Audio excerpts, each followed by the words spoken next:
मैं अंदर रहूं या बाहर, हर पल देश की सेवा करता रहूंगा। मेरी ज़िंदगी का एक एक पल देश के लिए समर्पित है। आगे भी मेरी ज़िंदगी में बड़े बड़े संघर्ष लिखे हैं, इसीलिए ये गिरफ्तारी मुझे अचंभित नहीं करती। आपसे मुझे बहुत प्यार मिला है।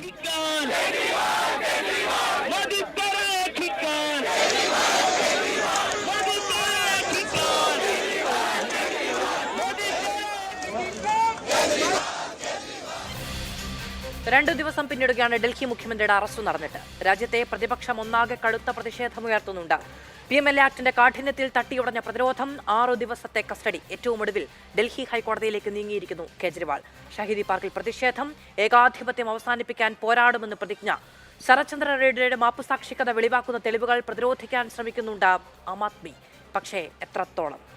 രാജിവെക്കാനുള്ള നീക്കങ്ങളെ മുതലെടുക്കാൻ കേന്ദ്രം ഒരുങ്ങുമോ? രാഷ്ട്രപതി ഭരണത്തിലേക്കാണ് എന്നും അങ്ങനെ ഒരു കടന്ന കൈക്കൊന്നും കടക്കില്ല എന്നാണെങ്കിൽ രാജ്യത്തൊരു മുഖ്യമന്ത്രി രാത്രിക്കു രാത്രി അറസ്റ്റ് ചെയ്യപ്പെടുമോ? അങ്ങനെ ഒരു കടന്ന കൈയിലേക്ക് കേന്ദ്ര ഏജൻസികൾ എത്തുമോ എന്ന് 48 മണിക്കൂർ മുമ്പ് മൂക്കത്ത് വിരൽ വെച്ചവരാണ് മനുഷ്യർ. ആപ്പിനെ പൂട്ടിയോ? പ്രതിപക്ഷത്തിന് പ്രതിരോധിക്കാനാകുമോ? രാജിവെക്കാതെ മുന്നോട്ടു പോകാനാകുമോ? അറസ്റ്റ് പ്രതിപക്ഷത്തെ ഒരുമിപ്പിക്കുമോ? ഈ ചോദ്യങ്ങളാണ് സൂപ്പർ പ്രൈം ടൈം ഇന്ന് വിശദമായ ചർച്ചയ്ക്ക് മുന്നോട്ട് വെക്കുന്നത്. നമ്മളോടൊപ്പം അതിഥികൾ ചേരും. BJPയിൽ നിന്ന് ശ്രീ സന്ദീപ് വാര്യർ, ആം ആദ്മി പാർട്ടിയിൽ നിന്ന് പ്രൊഫസർ സാജു കണ്ണന്തറ, കോൺഗ്രസിൽ നിന്ന് അഡ്വക്കേറ്റ് അബിൻ വർക്കി, ശ്രീ MR അഭിലാഷ് ചർച്ചയിൽ ചേരും. ഇടവേളയ്ക്ക് ശേഷം സ്വാഗതം വിശദമായ ചർച്ചയിലേക്ക്. ED അറസ്റ്റിനും കസ്റ്റഡിക്കും പിന്നാലെ നാളെ ഡൽഹി ഹൈക്കോടതിയിലേക്ക് കേജ്രിവാൾ എത്തുകയാണ് അറസ്റ്റിനെതിരെ. രാജ്യത്ത് തിരഞ്ഞെടുക്കപ്പെട്ടൊരു മുഖ്യമന്ത്രി അധികാരത്തിലിരിക്കെ തന്നെ ജാനുവരിയിൽ ഹേമന്ത് സോറൻ പക്ഷേ രാജിവെച്ചതിന് ശേഷമാണ് അറസ്റ്റിലേക്ക് പോകുന്നത്. അധികാരത്തിലിരിക്കെ തന്നെ അറസ്റ്റിലാകുന്ന അസാധാരണമായ സംഭവ വികാസങ്ങൾക്ക് 48 മണിക്കൂറിന്റെ പഴക്കം. ഇന്ന് ആം ആദ്മി പാർട്ടി എങ്ങനെയാണ് കേജ്രിവാളിനെ ഇതിലേക്ക് കൊണ്ടുവന്നെത്തിച്ചത്, കുടുക്കിയത് എന്നത് വെളിവാക്കുന്ന, നേരത്തെ തന്നെ പേരുയർന്നു കേട്ടിരുന്നു ശരത്ചന്ദ്ര റെഡ്ഡിയുടേത്. അദ്ദേഹം BJPക്ക് കൊടുത്ത ഇലക്ട്രൽ ബോണ്ടുകളുടെ സംഭാവന കണക്കടക്കമുള്ള കാര്യങ്ങൾ ഉയർത്തി പ്രതിരോധിക്കാൻ ശ്രമിക്കുന്നുണ്ട്. പക്ഷേ കേജ്രിവാൾ മദ്യനയ അഴിമതി കേസിൽ ശിക്ഷിക്കപ്പെടേണ്ട ആൾ തന്നെയാണ്. അഴിമതി മുന്നണിയാണ്, അഴിമതിക്കാരുടെ കൂട്ടക്കരച്ചിലാണ് പ്രതിപക്ഷത്തിൽ നിന്ന് കേൾക്കുന്നത് തുടങ്ങിയതാണ് BJPയിൽ നിന്ന് ഉയരുന്ന ആരോപണങ്ങളും. ശ്രീ സന്ദീപ് വാര്യർ, മദ്യനയ അഴിമതി കേസും അതിൻ്റെ അന്വേഷണവുമല്ല, അതിനപ്പുറത്ത് പ്രതിപക്ഷ ചേരി ഒന്നാകെ നിങ്ങൾക്കെതിരെ ഉന്നയിക്കുന്ന ആരോപണം എന്ന് പറയുന്നത് അഴിമതിയിലേക്ക് വലിച്ചിടുകയാണ് ദേശീയ അന്വേഷണ ഏജൻസികളെ ഉപയോഗിച്ച് പ്രതിപക്ഷത്തെ പ്രധാന നേതാക്കളെ എന്നുള്ളതാണ് അവരുടെ ആരോപണം എന്ന് പറയുന്നത്. ഇന്ന് ഈ ശരത്ചന്ദ്ര റെഡ്ഡി നിങ്ങൾക്ക് നൽകിയ ഇലക്ട്രൽ ബോണ്ടിലൂടെ നൽകിയ സംഭാവനയുടെ കണക്ക് വിളിച്ചു പറഞ്ഞുകൊണ്ട് ആം ആദ്മി നിങ്ങളുടെ കേന്ദ്ര ഏജൻസികളുടെ വിശ്വാസ്യതയെ തന്നെയാണ് ചോദ്യം ചെയ്യുന്നത്. അത് ഈ പ്രതിപക്ഷ പാർട്ടികൾ എന്ന് വിളിക്കുന്നവർ, ഈ പാർട്ടികളിൽപ്പെട്ട കോൺഗ്രസ് തന്നെയാണ് ഇതുമായി ബന്ധപ്പെട്ട് അരവിന്ദ് കെജ്രിവാളിൻ്റെ പാർട്ടിയും കെജ്രിവാളും 100 കോടി രൂപയുടെ അഴിമതി ചെയ്തു എന്ന് ആക്ഷേപിച്ചുകൊണ്ട് നിരവധി പത്രസമ്മേളനം നടത്തിയത്, പരാതി കൊടുത്തത്, എന്തുകൊണ്ട് കേജ്രിവാൾ EDയുടെ സമന് മുന്നിൽ ഹാജരാകുന്നില്ല എന്ന് ചോദ്യം ചോദിച്ചത്, തെലങ്കാനയിൽ പോയി കവിതയ്ക്ക് ഇതുമായി ബന്ധമുണ്ട് എന്ന് പ്രസംഗിച്ചത് രാഹുൽ ഗാന്ധിയാണ്. അപ്പോൾ നിരന്തരം ഡൽഹിയിലെ മദ്യനയം അഴിമതിയുമായി ബന്ധപ്പെട്ടതാണ്. കോടിക്കണക്കിന് രൂപയുടെ അഴിമതി ഡൽഹി ലിക്കർ പോളിസിയുമായി ബന്ധപ്പെട്ട് ആം ആദ്മി പാർട്ടി നടത്തി എന്ന ആക്ഷേപം ഉന്നയിച്ചത് ഇതേ കോൺഗ്രസ് തന്നെയാണ്. ഈ പല പാർട്ടികളും ഇതുമായി ബന്ധപ്പെട്ട് നിരവധി ആക്ഷേപങ്ങൾ കേജ്രിവാളിനെതിരെ നേരത്തെ ഉന്നയിച്ചിരുന്നു. ഇപ്പോൾ ഇവരെല്ലാവരും ചേർന്നൊരു മുന്നണിയായി മാറി. ഈ കള്ളന്മാരൊക്കെ ചേർന്നൊരു മുന്നണിയായി മാറിയ സമയത്ത് ആ മുന്നണിയുടെ ഭാഗമായി മാറിയിട്ടുള്ള കേജ്രിവാളിനെ സംരക്ഷിക്കാൻ വേണ്ടിയുള്ള രീതിയിൽ ഇവർ കാര്യങ്ങളെ വളച്ചൊടിക്കുകയാണ്. ഇവർ പറയുന്ന കാര്യങ്ങളൊക്കെ കോടതിയിൽ കേജ്രിവാളിൻ്റെ 4-5 വക്കീലന്മാരുണ്ടായിരുന്നു. ഇവരെല്ലാവരും ചേർന്ന് കോടതിയിൽ പോയി ജഡ്ജിയുടെ മുന്നിൽ പറഞ്ഞാണല്ലോ. എന്ത് സംഭവിച്ചു? കോടതി ഏതെങ്കിലും വാദങ്ങൾ സ്വീകരിച്ചു? സുപ്രീം കോടതി സ്വീകരിച്ചു? ഇല്ല. പകരം എന്താ കോടതി ചെയ്ത്? കോടതി ജാമ്യം അനുവദിച്ചില്ല, റിമാൻഡിൽ വിട്ടു. ഇതെല്ലാം സ്വാഭാവികമായിട്ടുള്ള നടപടിക്രമമാണ്. അരവിന്ദ് കെജ്രിവാളിനും എനിക്കും മാധവനും ഒക്കെ ഈ രാജ്യത്ത് ഒരേ നിയമമാണ്, ഒരേ ബാധകമാണ് അല്ലേ? ശരി, അങ്ങനെയാണെങ്കിൽ നിങ്ങൾ ശ്രീ സന്ദീപ് വാര്യർ, നിങ്ങൾ പറയുന്നത് കള്ളന്മാരുടെ മുന്നണിയാണ്, അഴിമതിക്കാരുടെ കുട്ടക്കരച്ചിലാണ് തുടങ്ങിയ കാര്യങ്ങളൊക്കെ പറയുന്നുണ്ട്. ഈ ശരത്ചന്ദ്ര റെഡ്ഡി എന്ന് പറയുന്നയാൾ ഒരു അക്യൂസ്ഡ് ആണ് അല്ലേ? കവിത നിങ്ങൾക്ക് ഏറ്റവും വലിയ അഴിമതിക്കാരുടെ പട്ടികയിൽപ്പെടുന്ന ഒരാളാണ്. അവരെന്തിനാണ്, അതായത് സ്വയം ഒരു അഴിമതി കേസിൽ കുടുങ്ങി അറസ്റ്റിലായിരിക്കുമ്പോൾ ഈ കള്ളന്മാരുടെ കൂട്ടുകച്ചവടക്കാർ നിങ്ങൾക്ക് പണം തരുന്നത് എന്തിനാണ്? ഈ കേസുമായി ബന്ധപ്പെട്ട് നിരവധി ആളുകൾ അപ്രൂവർമാരായി മാറിയിട്ടുണ്ട്. അത് ഒരു ശരത്ചന്ദ്ര റെഡ്ഡി മാത്രമൊന്നുമല്ല, നിരവധി ആളുകൾ മാറിയിട്ടുണ്ട്. അങ്ങനെ പല ആളുകളും ഞങ്ങൾക്ക് മാത്രമല്ല സംഭാവന തന്നിട്ടുള്ളത്. TRS അല്ല, ഞാൻ അവർ പറയട്ടെ, already ഒരു അല്ല കൈയാണല്ലോ. സംഭാവന അങ്ങയുടെ അങ്ങ് തന്നെ പറഞ്ഞതനുസരിച്ച് അവർ കള്ളന്മാരുടെ കൂട്ടം. ശരി, അവർ ചിലപ്പോൾ അങ്ങോട്ടും ഇങ്ങോട്ടും പൈസ കൊടുക്കുന്നുണ്ടായിരിക്കും, അവരങ്ങോട്ടും ഇങ്ങോട്ടും സ്നേഹ സമ്മാനങ്ങൾ കൊടുക്കുന്നുണ്ടാവും, പലതുണ്ടാകും. ആ കൂട്ടത്തിൽ നിന്നുകൊണ്ട് പെട്ടു എന്ന് മനസ്സിലായി കഴിഞ്ഞപ്പോൾ നിങ്ങൾക്ക് എന്തിനു പണം തന്നു? ഞാൻ ചോദിക്കട്ടെ, ഇലക്ട്രൽ ബോണ്ട് എന്ന് പറഞ്ഞാൽ ഈ രാജ്യത്ത് വ്യവസ്ഥാപിതമായി സംഭാവന കൊടുക്കാനുള്ള ഒരു സംവിധാനമാണ്. വൈറ്റായിട്ടാണ് കൊടുത്തിട്ടുണ്ടായിരുന്നത്. ഞങ്ങൾ ഏതെങ്കിലും ബിഹൈൻഡ് ദ ഡോറോ അല്ലെങ്കിൽ ഒന്നും വാങ്ങിയതല്ല. ഞങ്ങൾക്ക് മാത്രമല്ല, എല്ലാ രാഷ്ട്രീയ പാർട്ടികൾക്കും വിവിധ കമ്പനികൾ കൊടുത്തിട്ടുണ്ട്. ഈ രാജ്യത്ത് അങ്ങനെ ഏതെങ്കിലും തരത്തിൽ കേസുകളിൽ പെടാത്ത സ്ഥാപനങ്ങളിൽ നിന്ന് മാത്രമേ സംഭാവന വാങ്ങാവൂ എന്ന് നിശ്ചയിച്ചു കഴിഞ്ഞാൽ രാജ്യത്ത് ഒരു സ്ഥാപനത്തിൽ നിന്നും ഒരു പൊളിറ്റിക്കൽ പാർട്ടിക്കും ഫണ്ടിങ് സ്വീകരിക്കാൻ പറ്റില്ല. ഒന്ന്. രണ്ടാമത്തെ കാര്യം ഞാൻ പറഞ്ഞോട്ടെ അല്ല, ഒരു മിനിറ്റ്. അല്ല, മാധുവിന്റെ അല്ലെങ്കിൽ ആം ആദ്മി പാർട്ടിയുടെ ഈ വാദം ഇന്നലെ അഭിഷേക് മനു സിംഘ്വി കോടതിയിൽ ഉന്നയിച്ചതാണ്.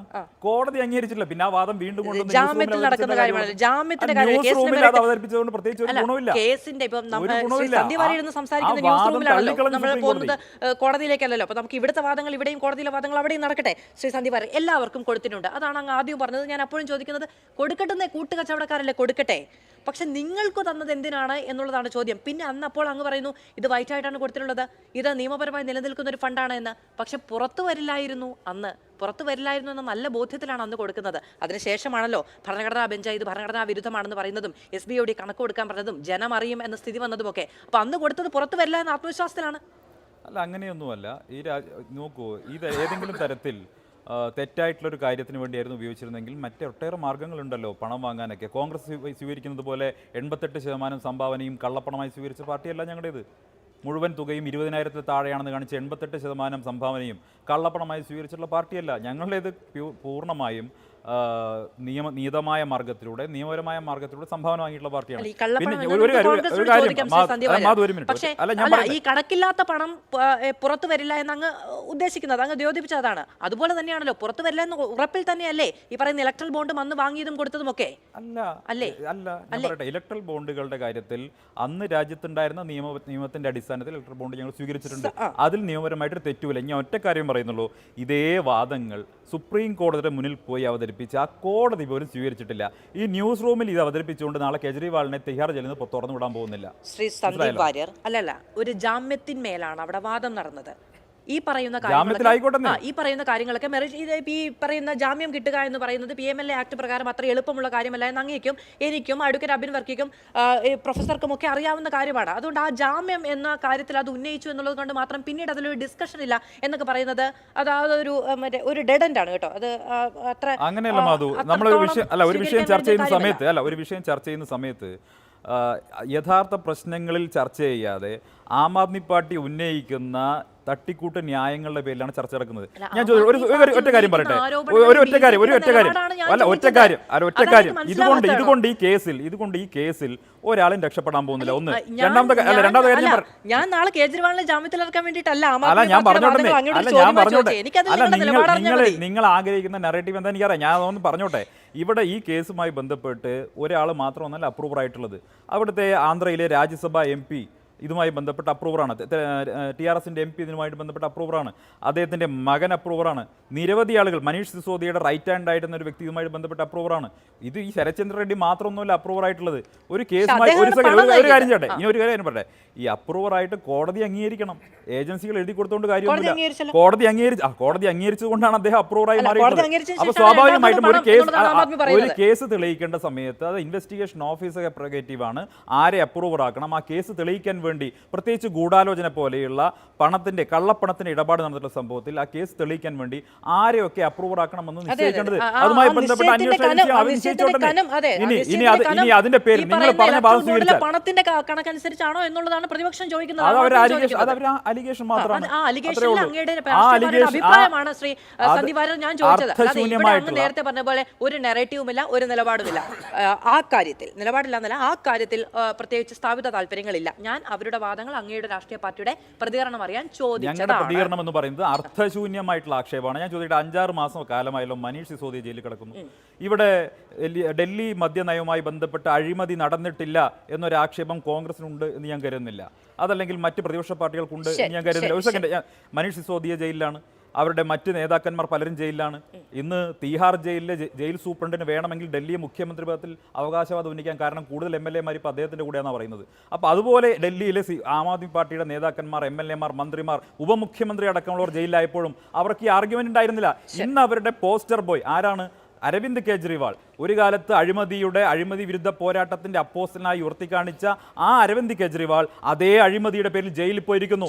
അഴിമതി നടന്നിട്ടില്ല എന്ന് പറയാൻ അവർക്കാവില്ല. ശരി, അഡ്വക്കേറ്റ് അബിൻ വർക്കി, ഈ കാര്യത്തിൽ കോൺഗ്രസിന് വേണമെങ്കിൽ കഴിഞ്ഞ ദിവസം പ്രണബ് മുഖർജിയുടെ മകളാണെന്ന് തോന്നുന്നു ഇത് കർമ്മയാണ് എന്ന് പറഞ്ഞത്, അതായത് കോൺഗ്രസിനെ അധികാരത്തിൽ നിന്ന് ദേശീയ തലത്തിൽ അധികാരത്തിൽ നിന്ന് താഴെ ഇറക്കുന്നതിൽ വലിയ പങ്ക് വഹിച്ചൊരു ചരിത്രം ആം ആദ്മി പാർട്ടിക്കുണ്ട്.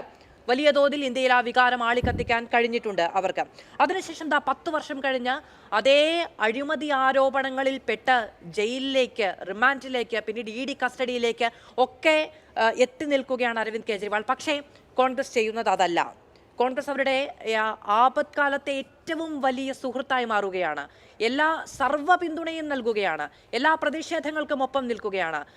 പ്രതിപക്ഷ നിരയെ ഒരുമിപ്പിക്കാൻ, ഇവർ അതിനെ പോസ്റ്റർ ബോയ് എന്നാണ് വിളിക്കുന്നത്, പ്രതിപക്ഷ നിരയെ ഒരുമിപ്പിക്കാൻ ഈ കേന്ദ്ര നിലപാട് സഹായകമായോ? തീർച്ചയായിട്ടും. ഇപ്പോൾ മാധു, ഈ അരവിന്ദ് കെജ്രിവാളുടെയും അണ്ണാ ഹസാരെയുടെയും സമരത്തെയൊക്കെ ഇപ്പോൾ പുച്ഛിച്ചു തള്ളിയ BJP പണ്ട് ആ സമരത്തിനോട് ചേർന്ന് നിന്ന ചരിത്രമൊക്കെ നമുക്കറിയാം. അണ്ണാ ഹസാരെയുടെ അഴിമതി വിരുദ്ധ സമരത്തിന് വേണ്ടി എത്രമാത്രം വെയിലും മഴയും കൊണ്ടവരാണ് RSSൻ്റെ പല സംഘടനാ നേതാക്കന്മാരും എന്നുള്ളത് നമുക്കറിയാം. നമ്മൾ അന്നും കോൺഗ്രസ് പാർട്ടി പറഞ്ഞതാണ് ഇവർ RSSൻ്റെ ഏജൻറ്റുമാരാണ് അണ്ണാ ഹസാരെ എന്ന് നമ്മൾ പറഞ്ഞതാണ്. ഇന്ന് ആ സമരത്തെ തള്ളിപ്പറയുന്ന BJPയുടെ വാദഗതികളെ നമുക്ക് എങ്ങനെ കാണണം എന്നുള്ളത് നമുക്ക് രണ്ടാമത് ചിന്തിക്കാം. രണ്ടാമത്തെ കാര്യം, ഇപ്പോൾ അണ്ണാ ഹസാരെ ഒക്കെ കഴിഞ്ഞ 10 കൊല്ലമായിട്ട് എന്താണ് ഈ രാജ്യത്ത് ഒരു പത്രപ്രസ്താവനയെങ്കിലും ഇറക്കിയിട്ടുണ്ടോ എന്നുള്ളത് രണ്ടാമത് ചിന്തിക്കാം. ഈ വിഷയവുമായിട്ട് ബന്ധപ്പെട്ടുകൊണ്ട് ഇപ്പോൾ ഏതെങ്കിലും ഒരു അഴിമതി കേസിൽ അന്വേഷണം നടക്കണ്ട എന്നുള്ളൊരു അഭിപ്രായമൊന്നും കോൺഗ്രസ് പാർട്ടിക്കില്ല. പക്ഷേ ഈ വിഷയവുമായിട്ട് ബന്ധപ്പെട്ട് എന്താണ് നടന്നത്, ഇതിൻ്റെ ടൈമിംഗ് ഒന്ന് പ്രധാനമാണ്. എന്താണ്, ഒരു തിരഞ്ഞെടുപ്പ് പ്രഖ്യാപിച്ചു കഴിഞ്ഞ് ഒരു മുഖ്യമന്ത്രിയെ ഓൾറെഡിയെ ഇവർ പിടിച്ച് അകത്തിട്ടിരിക്കുന്നു. രണ്ടാമതൊരു മുഖ്യമന്ത്രിയെ പിടിച്ച് അകത്തിടുന്നതിൻ്റെ ടൈമിംഗ് അതിപ്രധാനമാണ്. ഇനി രണ്ടാമത്തെ കാര്യം, എന്താണ് ഈ മുഖ്യമന്ത്രിക്കെതിരായിട്ടുള്ള പ്രധാനപ്പെട്ട തെളിവ്? താങ്കൾ ആദ്യം പറഞ്ഞ ശരത് ചന്ദ്ര റെഡ്ഡി എന്ന് പറയുന്ന ആ മാപ്പുസാക്ഷിയുടെ മൊഴിയാണ് ഈ കേസിൽ പ്രധാനപ്പെട്ട തെളിവായിട്ട് ഇവർ പറയുന്നത്. ഇപ്പോൾ ശരത് ചന്ദ്ര റെഡ്ഡിയുടെ മൊഴിയാണ് തെളിവ് എന്നുണ്ടെങ്കിൽ, ശരത് ചന്ദ്ര റെഡ്ഡി കഴിഞ്ഞ നവംബർ മാസം 10-ാം തീയതിയാണ് EDയുടെ ക്വസ്റ്റ്യനിങ്ങിന് വിധേയനാകുന്നത്. നവംബർ മാസം 15-ാം തീയതി തന്നെ 5 കോടി രൂപ കൊടുത്തു BJPക്ക്. നവംബർ മാസത്തിൽ തന്നെ വീണ്ടും ഒരു 20 കോടി രൂപ കൊടുത്തു. അങ്ങനെ 25 കോടി രൂപ ഈ ED ക്വസ്റ്റ്യനിങ്ങിന് ശേഷം കൊടുത്ത ശരത് ചന്ദ്ര റെഡ്ഡി എന്ന് പറയുന്ന ഈ കേസിലെ അക്യൂസ്ഡ് അദ്ദേഹം പിന്നെ മാപ്പുസാക്ഷിയായി മാറുന്നു. ആരാ മാപ്പുസാക്ഷിയാക്കി കൊടുക്കുന്നത്? ഇതേ അന്വേഷണ സംഘമാണ് മാപ്പുസാക്ഷിയായി കൊടുക്കുന്നത്. അങ്ങനെയാണ് എന്നുണ്ടെങ്കിൽ ആ 25 കോടി രൂപ കൈക്കൂലി മേടിച്ചുകൊണ്ട് ഈ മദ്യനയ കേസിൽ ഒരു റിപ്പോർട്ട് എഴുതിയ ഇതേ BJPയുടെ ED സംഘവും ഇതിനകത്ത് പ്രതികളായി മാറേണ്ടവരല്ലേ? അതുമാത്രമല്ല, ഇപ്പോൾ ഇലക്ട്രൽ ബോണ്ട് കേസുമായി ബന്ധപ്പെട്ടുകൊണ്ട് അദ്ദേഹം കുറേയധികം കാര്യങ്ങൾ പറഞ്ഞു. എന്താണ് ഈ ഇലക്ട്രൽ ബോണ്ട് കേസിലെ പ്രധാനപ്പെട്ട പ്രശ്നം? എന്താണ്, 38 കോർപ്പറേറ്റ് കമ്പനികൾ 179 വലിയ പ്രൊജക്റ്റുകൾ കൊടുത്തതിന് ശേഷമാണ് 2004 കോടി രൂപ ഇലക്ട്രൽ ബോണ്ടായി BJPക്ക് കൊടുത്തിരിക്കുന്നത്. അതാണ് ഒന്നാമത്തെ പ്രധാനപ്പെട്ട പ്രശ്നം. അതായത് കൊടുത്ത കോൺട്രാക്റ്റിനുള്ള അഴിമതി പണമാണ് തിരിച്ചു കൊടുത്തത്. രണ്ടാമത്തെ കാര്യം, 56 CBI ED IT റെയ്ഡുകൾക്ക് ശേഷമാണ് 1853 കോടി രൂപ അതേ കമ്പനികൾ, ഏത് ഈ റെയ്ഡിന് വിധേയരായ കമ്പനികൾ BJPക്ക് ഇലക്ട്രൽ ബോണ്ടായി കൊടുത്തിരിക്കുകയാണ്. അതും അഴിമതി കൈക്കൂലി പണമായിട്ടാണ് കൊടുത്തിരിക്കുന്നത്. അതായത് റെയ്ഡുകൾക്ക് ശേഷം പണം കൊടുക്കുന്നു, ഹഫ്ത പിരിക്കുന്നു, അതും മാത്രമല്ല കോൺട്രാക്റ്റുകൾക്ക് കൈക്കൂലി മേടിക്കുന്നു. ഇതാണ് ഇലക്ട്രൽ ബോർഡിൻ്റെ അഴിമതി എന്ന് പറയുന്നത്. ഈ അഴിമതിയാണ് അൺകോൺസ്റ്റിറ്റ്യൂഷണൽ. ഇപ്പം നിയമമുണ്ടായി എന്ന് പറയും. ആരാ ഈ നിയമം ഉണ്ടാക്കിയത്? നിയമം ഉണ്ടാക്കിയത് ഇതേ സർക്കാരല്ലേ? അല്ല, ഈ പറയുന്ന തുക നിങ്ങൾക്കും തന്നിട്ടുണ്ടല്ലോ, ശരത് ചന്ദ്ര റെഡ്ഡിയുടെ കാര്യത്തിൽ നിങ്ങൾക്കും തന്നിട്ടുണ്ടല്ലോ എന്നുള്ളതാണ് സന്ദീപ് വാര്യരുടെ ഒരു ചോദ്യം. രണ്ടാമത്തേത്, രാജ്യത്ത് അന്ന് നിലനിൽക്കുന്ന നിയമം അനുസരിച്ച് വൈറ്റായി ഏറ്റവും നിയമത്തിന് അനുസൃതമായി അല്ലേ ഞങ്ങൾ പണം സ്വീകരിച്ചത് എന്നുള്ളതാണ് രണ്ടാമത്തെ ചോദ്യം. അതായത് ഈ ശരത് ചന്ദ്ര റെഡ്ഡി ഞങ്ങൾക്ക് പണം തന്നിട്ടില്ല, ഒന്നാമത്തെ കാര്യം. ഇനി 2, ഈ നിയമത്തിൻ്റെ കീഴിൽ നിന്നുകൊണ്ട് 3 തരത്തിൽ എങ്ങനെയാണ് അഴിമതി നടത്തിയത് എന്നുള്ളതാണ് ഞാൻ പറയുന്നത്. ഒന്ന്, കേന്ദ്ര ആഭ്യന്തര മന്ത്രാലയം ഹിറ്റ് ലിസ്റ്റിൽ പെടുത്തിയിരിക്കുന്ന 17 കമ്പനികളിൽ നിന്നാണ് ഈ BJPക്ക് ഇലക്ട്രൽ ബോണ്ട് ലഭിച്ചിരിക്കുന്നത്. അതുമാത്രമല്ല, IT CBI ED റെയ്ഡുകൾക്ക് ശേഷം അതിൽ ഒരാൾ മാത്രമാണ് ശരത് ചന്ദ്ര റെഡ്ഡി, മറ്റനേകം കമ്പനികളുണ്ട്. ഇപ്പൊ 41 കമ്പനികൾ 41 കമ്പനികൾ അങ്ങനെ തന്നെ ഇവർക്ക് ഈ റെയ്ഡുകൾക്ക് ശേഷം ഉടനെ പണം കൊടുക്കുന്നു. ഇപ്പൊ മേഗാ ഇൻഫ്രാസ്ട്രക്ചറിനെ പോലുള്ള കമ്പനികൾ അവർക്ക് 1500 കോടിയോളം രൂപയുടെ പ്രൊജക്ട് കിട്ടിയാൽ അപ്പോൾ തന്നെ 10% 140 കോടി രൂപ അപ്പോൾ തന്നെ ഇലക്ട്രൽ ബോണ്ടായി BJP കൊടുക്കുന്നു. ഇതാണ് ഇലക്ട്രൽ ബോണ്ട് വഴി എങ്ങനെ ലീഗലൈസ്ഡായി കറപ്ഷൻ നടത്താം എന്നുള്ളതാണ് BJP ചിന്തിക്കുന്നത്. അതുകൊണ്ടാണ് അൺകോൺസ്റ്റിറ്റ്യൂഷണൽ എന്ന് പറഞ്ഞത്. ആ അഴിമതി ഇവിടെ നിൽക്കുമ്പോഴാണ് 2 മുഖ്യമന്ത്രിമാരെ അറസ്റ്റ് ചെയ്തുകൊണ്ട് കേരളത്തിൽ മാത്രമല്ല പല സംസ്ഥാനങ്ങളിലും EDയുടെ വലിയ രീതിയിലുള്ള ഇടപെടലുകൾ നടത്താൻ ശ്രമിക്കുന്നത്, IT-യുടെ വലിയ രീതിയിലുള്ള ഇടപെടലുകൾ നടത്താൻ ശ്രമിക്കുന്നത്. അപ്പോൾ ഇതൊക്കെ ഈ തിരഞ്ഞെടുപ്പിൽ പരാജയ ഭീതി പൂണ്ട BJPയുടെ ഓരോ പ്രവർത്തികളാണ്. അതിനെയാണ് പ്രതിപക്ഷം ഒറ്റക്കെട്ടായി എതിർക്കുന്നത്. അത് അരവിന്ദ് കെജ്രിവാളിന്റെ ഈ അറസ്റ്റോടുകൂടി തന്നെ പ്രതിപക്ഷ നിരയിൽ ഒരു ഐക്യത്തോടുകൂടി ആ എതിർപ്പുണ്ടാകുമെന്നുള്ള കാര്യത്തിൽ സംശയമില്ല. പ്രൊഫസർ സാജു കണ്ണന്തറ, അരവിന്ദ് കെജ്രിവാൾ നാളെ ഡൽഹി ഹൈക്കോടതിയിലേക്ക് നീങ്ങുകയാണ്. അദ്ദേഹം ഇതുവരെ രാജി സന്നദ്ധത അറിയിച്ചിട്ടില്ല. സാധാരണഗതിയിൽ ഇത്തരത്തിലുള്ള സാഹചര്യം വരുമ്പോൾ നമ്മുടെ മുന്നിൽ പല ഉദാഹരണങ്ങളുണ്ട്. ഏറ്റവും ഒടുവിൽ ഹേമന്ത് സോറൻ വരെ, മുൻപ് ലാലുവുമൊക്കെ ഇത്തരത്തിൽ ജയിലിലേക്ക് പോകേണ്ടി വരുമ്പോൾ അല്ലെങ്കിൽ റിമാൻഡിലേക്ക് പോകേണ്ടി വരുമ്പോഴൊക്കെ രാജിവെച്ചാണ് പോകാറ്. അതൊരു പൊളിറ്റിക്കൽ ഡിസിഷനാണ്. അക്കാര്യത്തിൽ ആം ആദ്മി തന്നെയാണ് തീരുമാനമെടുക്കേണ്ടത്. പക്ഷേ അവിടെ കേന്ദ്ര സർക്കാരിന് മുന്നിൽ തുറന്നിടുന്ന ഒരു സാധ്യതയുണ്ട്. അതാണ് നേരത്തെ ചോദിച്ചത്. ലഫ്റ്റനന്റ് ഗവർണറുടെ റിപ്പോർട്ട് തേടുന്നു എന്നറിയുന്നു. അതിന് പ്രകാരം ഒരു ഭരണ അസ്ഥിരതയുണ്ടെന്ന് ചൂണ്ടിക്കാണിച്ച് രാഷ്ട്രപതി ഭരണം അടക്കമുള്ള കാര്യങ്ങളിലേക്ക് പോയിക്കൂടെ എന്ന് ചോദിച്ചാൽ, ഇലക്ഷന് മുമ്പ് അങ്ങനെ ഒരു സംസ്ഥാനത്തെ സർക്കാരിനെ അട്ടിമറിക്കുന്നത് രാഷ്ട്രീയമായി ഒരുപക്ഷെ ഗുണം ചെയ്യില്ല എന്ന് BJP വിചാരിക്കുന്നുണ്ടാകാമെന്നൊരു പ്രതീക്ഷയുണ്ടെങ്കിൽ അതും ഒരു രാത്രി വേണമെങ്കിൽ അസ്ഥാനത്താകാം. കാരണം ഒരു രാത്രിക്ക് തൊട്ട് മുൻപ് വരെ നിങ്ങൾ പോലും വിചാരിച്ചു കാണില്ല ഇങ്ങനെ ഒരു അറസ്റ്റ് ഉണ്ടാകും എന്ന്.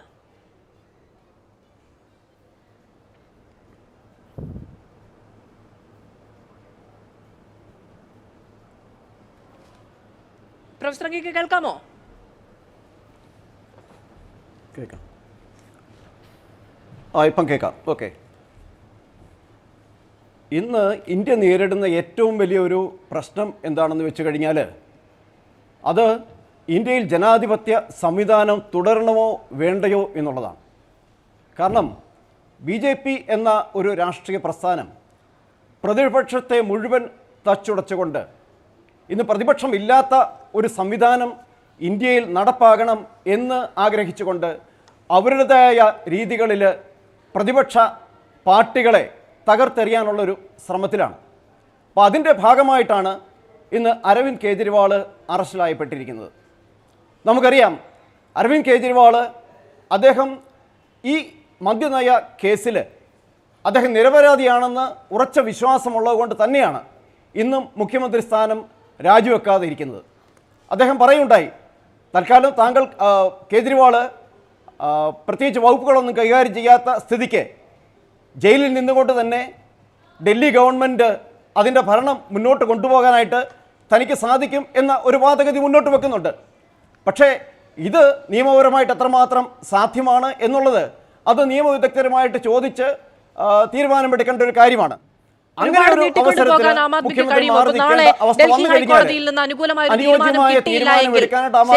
ദിവസത്തെ മാത്രം കസ്റ്റഡിയാണുള്ളത് എങ്കിലും ഒരു സംസ്ഥാനത്തിന്റെ മുഖ്യമന്ത്രിക്ക് അദ്ദേഹത്തിന്റെ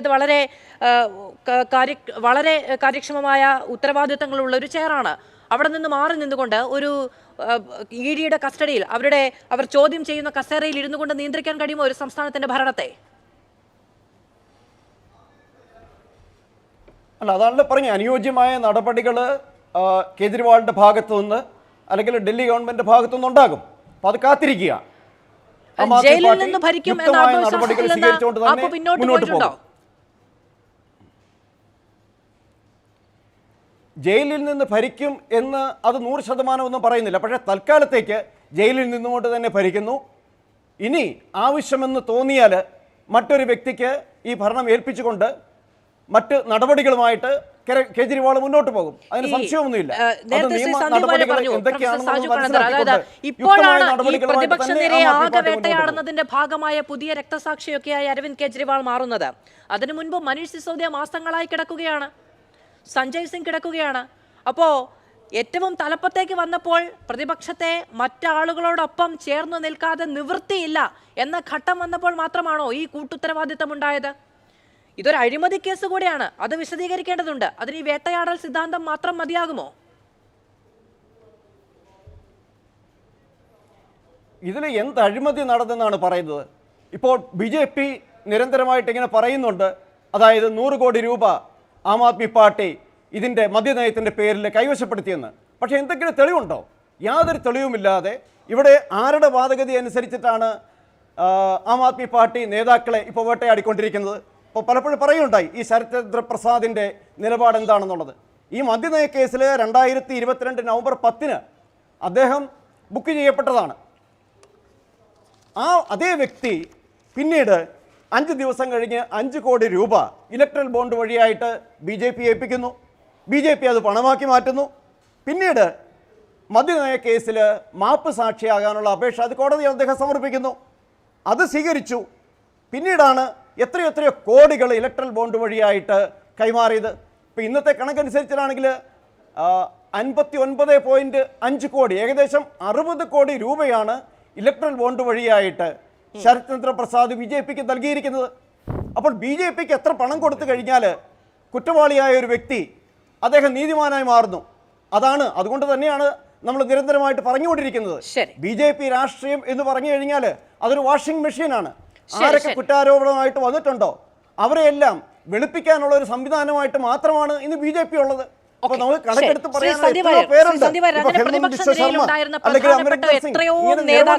നിങ്ങളുടെ ഇപ്പോഴത്തെ ഈ പറയുന്ന കിഴക്കൻ മേഖലയിലെ ഹിമന്ത വിശ്വ ശർമ്മ അടക്കമുള്ള നേതാക്കളുടെ ഒരു വലിയ നിര ഇന്നത് ആ മാധ്യമങ്ങൾ മുഴുവൻ അച്ചടിച്ചു നിരത്തി വെക്കുന്നുണ്ട്.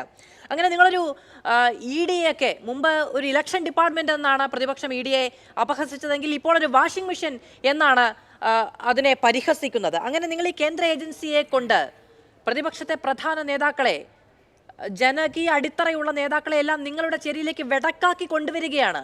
എന്നിട്ട് നിങ്ങൾ ആ മേഖലകളിലെല്ലാം അവരുടെ ജനകീയത ഉപയോഗപ്പെടുത്തുകയാണ്. നിങ്ങളുടെ അടുത്ത് വന്നാൽ നിന്ന നിപ്പിൽ ഹരിചന്ദ്രൻ എന്നാണ് കഴിഞ്ഞ ദിവസം സീതാറാം യെച്ചൂരി പറഞ്ഞത്. അങ്ങനെ ഒരു തരം നേരത്തെ പറഞ്ഞതുപോലെ വെടക്കാക്കി തനിക്കാക്കലാണോ? ഞാൻ അതിലേക്ക് പറയാം. എനിക്ക് ഒരു അല്പ സമയം തരണം, തടസ്സപ്പെടുത്തരുത്. ഇവിടെ ആദ്യം അദ്ദേഹം പറഞ്ഞ കോൺഗ്രസിൻ്റെ പ്രതിനിധി പറഞ്ഞ അബിൻ പറഞ്ഞ കാര്യങ്ങൾക്ക് മറുപടി പറയട്ടെ. അദ്ദേഹം പറഞ്ഞത് അണ്ണാ ഹസാരെ RSS ഏജൻ്റാണെന്ന് ഞങ്ങൾ അന്ന് ആക്ഷേപിച്ചാണ്. അണ്ണാ ഹസാരെ മാത്രമല്ലല്ലോ, അരവിന്ദ് കെജ്രിവാളും RSSൻ്റെ ഏജൻ്റാണെന്നാണല്ലോ അന്ന് കോൺഗ്രസ് ആക്ഷേപിച്ചിരുന്നത്. ഞങ്ങൾ അണ്ണാ ഹസാരെ ഈ നിമിഷം ഇവരെ തള്ളി പറഞ്ഞിട്ടൊന്നുമില്ല. ഇന്ന് അണ്ണാ ഹസാരെ എന്താ കൃത്യമായി പറഞ്ഞത്? അണ്ണാ ഹസാരെ പറഞ്ഞത് അരവിന്ദ് കെജ്രിവാൾ ചെയ്ത പ്രവൃത്തികൾക്ക് അദ്ദേഹം അനുഭവിക്കുന്നുള്ളത് തന്നെയാണ്. അരവിന്ദ് കെജ്രിവാളിനെ തള്ളിപ്പറയുക ചെയ്തത്. ഇനി അരവിന്ദ് കെജ്രിവാളും അണ്ണാ ഹസാരെയൊക്കെ RSS ഏജൻ്റ് ആയിരുന്നെങ്കിൽ പിന്നെ എന്തിനാ എടുത്ത് മുന്നണിയിൽ വെച്ചിരിക്കുന്നത്? ഇവരുടെ മുന്നണിയുടെ ഭാഗമായിട്ടുള്ള ആളെ തന്നെയാണ് ഇപ്പോൾ RSSൻ്റെ ഏജന്റ് എന്ന് അബിൻ വിശേഷിപ്പിക്കുന്നത്. അവർക്ക് അഴിമതി നടന്നു എന്നുള്ള കാര്യത്തിൽ കോൺഗ്രസിന് തർക്കമില്ല. കാരണം ഈ അഴിമതി കേസിന് ആധാരമായിട്ടുള്ള വിഷയത്തിൽ ഒരു പരാതി കൊടുത്തിരിക്കുന്നത് ഡൽഹി പ്രദേശ് കോൺഗ്രസ് കമ്മിറ്റി തന്നെയാണ്.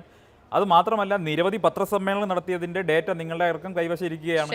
ഒരു സെക്കൻഡ് ഞാൻ പൂർത്തിയാക്കട്ടെ, തടസ്സപ്പെടുത്തരുത്. അപ്പോൾ കോൺഗ്രസിൻ്റെ പ്രശ്നം എന്ന് പറയുന്നത് ഇതിൻ്റെ പിന്നെ അദ്ദേഹം ചോദ്യം ചെയ്ത ടൈമിംഗ് ആണ്. നോക്കൂ, എങ്ങനെ ടൈമിംഗ് ചോദ്യം ചെയ്യാൻ പറ്റുക? ഈ കേസുമായി ബന്ധപ്പെട്ട് ഡൽഹിയിലെ ഉപമുഖ്യമന്ത്രി ജയിലായിട്ട് കാലത്രമായി, ഡൽഹിയിലെ മറ്റ് മന്ത്രിമാർ ജയിലായിട്ട് കാലത്രമായി, നിരവധി ആം ആദ്മി പാർട്ടി നേതാക്കന്മാർ ഇതുമായി ബന്ധപ്പെട്ട് ചോദ്യം ചെയ്യപ്പെട്ട് കാലത്രമായി. 4-5 മാസക്കാലമായിട്ട് അരവിന്ദ് കെജ്രിവാളിന് സ്ഥിരമായി ED നോട്ടീസ് കൊടുത്തുകൊണ്ടിരിക്കുകയാണ്. 8-9 തവണ നോട്ടീസ് കൊടുത്തു. കോൺഗ്രസ് പറഞ്ഞല്ലേ ഈ EDയുടെ നോട്ടീസ് എവേഡ് എന്ന് ശരിയല്ല, അരവിന്ദ് കെജ്രിവാൾ അഴിമതിക്കാരനായതുകൊണ്ട് EDയുടെ നോട്ടീസിൽ നിന്ന് ഒഴിഞ്ഞു മാറുകയാണ്, ധാർമ്മികതയുണ്ടെങ്കിൽ അരവിന്ദ് കെജ്രിവാൾ രാജിവെച്ച് EDയുടെ ചോദ്യത്തിന് മുന്നിൽ ഹാജരാകണമെന്ന് പത്രസമ്മേളനത്തിൽ ആവശ്യപ്പെട്ട അതേ കോൺഗ്രസ്സുകാർ ഇന്നവിടെ ഇരുന്നിട്ട് ആ ടൈമിങ്ങിനെ ചോദ്യം ചെയ്യുന്നത് എന്ത് മോശമാണ്. പിന്നെ ഞങ്ങളാണോ വാഷിംഗ് മെഷീൻ? ആരാ വാഷിംഗ് മെഷീൻ? കോൺഗ്രസിൻ്റെ മുന്നണി ചേർന്നപ്പോൾ കെജ്രിവാൾ ഇപ്പോൾ വിശുദ്ധനായി, മാന്യനായി, വാഷിംഗ് മെഷീനായി. ഇന്ത്യൻ രാഷ്ട്രീയത്തിലെ ഏറ്റവും വലിയ വാഷിംഗ് മെഷീൻ ആരാ? ഈ ഇരിക്കുന്ന ആം ആദ്മി പാർട്ടിയുടെ നേതാവ് അരവിന്ദ് കെജ്രിവാൾ അല്ലേ? അരവിന്ദ് കെജ്രിവാളിൻ്റെ ചില സ്വഭാവങ്ങൾ ഞാൻ പറയാം. അദ്ദേഹം ആദ്യഘട്ടത്തിൽ സ്വന്തം കുട്ടികളുടെ തലയിൽ കൈവച്ച് അദ്ദേഹം എന്താ പറഞ്ഞത്? ഞാനോ മാധോ ഇരിക്കുന്ന അബിനോ ആരെങ്കിലും കുട്ടികളുണ്ടെങ്കിൽ സ്വന്തം കുട്ടികളുടെ തലയിൽ കൈവച്ചൊരു സത്യം ചെയ്തു കഴിഞ്ഞാൽ അതിൽ നിന്ന് മാറാൻ നമുക്ക് സാധിക്കുമോ? ഞാൻ ഒരു കാലത്തും രാഷ്ട്രീയത്തിലിറങ്ങില്ല, ഒരു കാലത്തും രാഷ്ട്രീയ പദവികൾ സ്വീകരിക്കില്ല, മത്സരിക്കില്ല എന്ന് സ്വന്തം കുട്ടികളുടെ നെറുകയിൽ തലവെച്ച് സത്യം ചെയ്തയാളാണ് അരവിന്ദ് കെജ്രിവാൾ. ഒന്ന്. അദ്ദേഹം ചെയ്ത രണ്ടാമത്തെ സത്യം എന്താ? കോൺഗ്രസ്സുകാർ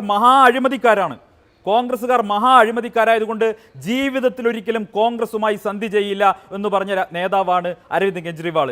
ഇതേ അരവിന്ദ് കെജ്രിവാളാണ് ലാലു പ്രസാദ് യാദവിൻ്റെ കൂടെ സഖ്യം ചേരുന്നത്. ആരാ ലാലു പ്രസാദ്? അഴിമതി കേസിൽ കൺവിക്ട് ചെയ്തയാളല്ലേ ലാലു പ്രസാദ് യാദവ്. ആ ലാലു പ്രസാദ് യാദവും നിതീഷ് കുമാറും ചേർന്ന് മുന്നണി ഉണ്ടാക്കി ഭരിക്കാൻ തുടങ്ങിയപ്പോൾ ആ സത്യപ്രതിജ്ഞയ്ക്ക് പോയ ആളല്ലേ അരവിന്ദ് കെജ്രിവാൾ. അതേ ലാലു പ്രസാദ് യാദവ് ഇന്ന് മുന്നണിയുടെ ഭാഗമല്ലേ. അഴിമതി കേസിൽ കൺവിക്ട് ചെയ്യപ്പെട്ടയാളാണ്, കോടതി ശിക്ഷിച്ചയാളാണെന്ന് ഓർക്കണം. കാലിത്തീറ്റ കേസിൽ. ശരി, ശരി. അപ്പൊ ആരാണ് വാഷിംഗ് മെഷീൻ? ഇന്ത്യൻ അത് രാഷ്ട്രീയം. ഒരു മിനിറ്റ് അത് ഞാൻ പൂർത്തിയാട്ടെ. ഇനി ഇന്ത്യൻ രാഷ്ട്രീയത്തിലെ കണ്ട ഏറ്റവും വലിയ അവസരവാദിയും അഴിമതിക്കാരനും കള്ളനുമാണ് അരവിന്ദ് കെജ്രിവാൾ. അരവിന്ദ് കെജ്രിവാൾ നാളിതുവരെയായി മറ്റ് രാഷ്ട്രീയ പാർട്ടിയിലെ മുഴുവൻ നേതാക്കളും കള്ളന്മാരാണെന്ന് പറഞ്ഞ് അവസാനം ആരാണ് യഥാർത്ഥ കള്ളൻ എന്നുള്ളത് തെളിവ് സഹിതമായി പിടിക്കപ്പെട്ടിരിക്കുക. അദ്ദേഹം പറഞ്ഞു തെളിവില്ലെന്ന് പറഞ്ഞു. അല്ലല്ല, ഒരു കാര്യം കൂടി അദ്ദേഹം തെളിവില്ല എന്ന് പറഞ്ഞു. എങ്ങനെയാ തെളിവില്ല എന്ന് പറയുക? നിങ്ങളുടെ 5 വക്കീലന്മാർ നിരന്ന് അവിടെ സംസാരിച്ചല്ലോ.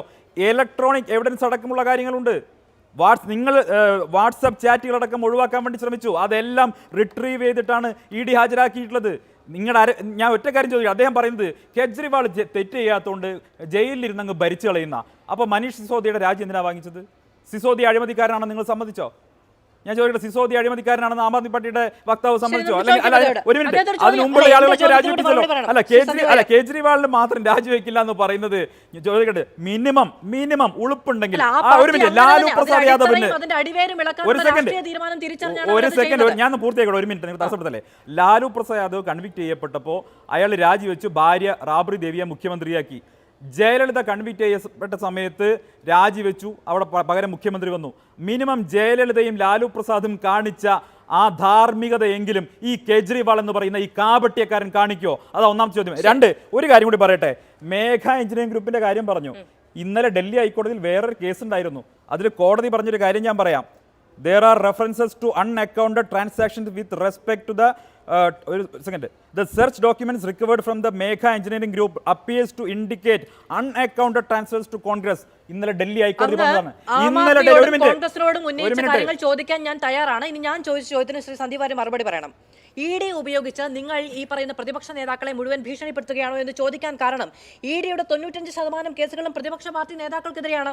ഏതാണ്ട് 121 പേരാണ് ഈ പറയുന്ന രാഷ്ട്രീയക്കാർ EDയുടെ അന്വേഷണം നേരിടുന്നത്. അതിൽ 95% പേർ പ്രതിപക്ഷ പാർട്ടിയിൽ നിന്നാണ്. ഏറ്റവും കൂടുതൽ കോൺഗ്രസ്സുകാർ, പിന്നീട് തൃണമൂൽ, പിന്നീട് NCP, ശിവസേന, DMK, BJD, ഇങ്ങനെ പ്രതിപക്ഷത്തെ പ്രധാനപ്പെട്ട നേതാക്കൾ എല്ലാവരും EDയുടെ അന്വേഷണം നേരിടുകയാണ്. ഞാൻ പറയാം എന്തുകൊണ്ടാണ്.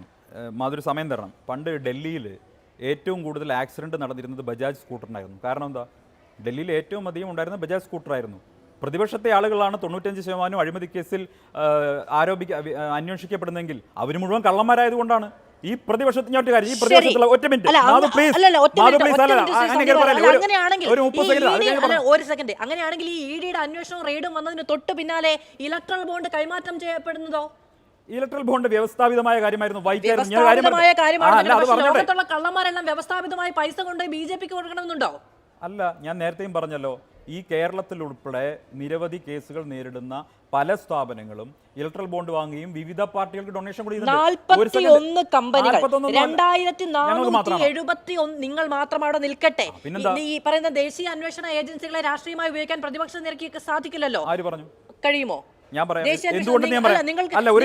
ഞാൻ പറയാം അങ്ങനെയാണ് ന്യായീകരണമെങ്കിൽ